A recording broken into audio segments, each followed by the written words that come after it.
C C C, মান সম্মান আমার কিচ্ছু থাকলো না রে। রমজান মাস আর ওইটা বলে আজি মানুষের বেটার বইয়ের সাইজ মাথা টুকা ডাইহে রে, হ্যাঁ বারাবর বাইরে উঠেছে না।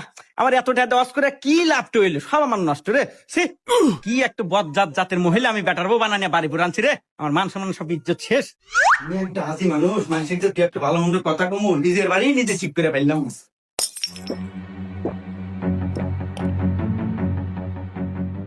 এই তোকে রাখছি কেন কবো বলে, হ্যাঁ সারা বছর যাওয়ারই সরেক গা, এটা রমজান মাস, এই রমজান মাসে তো রোজা থাকবো। আর ওই যে বউ একটু ছাড়িয়ে দিয়ে থুচু ব্যাপারটা চলতেছে, আমি যে একটা আজি মানুষ, তোকে কি খেয়াল আছে রে? এই এবারে চলা ফেললে আমার সময় থাকবো রে। এই তোকে আমি ছোট্ট না হারে দিলাম, আমার বাড়ি থাকা নিলি, রোজা থাকা নাকবো, নামাজ পড়া নাকবো, আর নইলে তোকে এখন থেকে আমার বাড়ি থেকে বানা। রমজান মাসে এগারো তো কথা বলতে তখন বললাম কাঠ হয়ে গেল।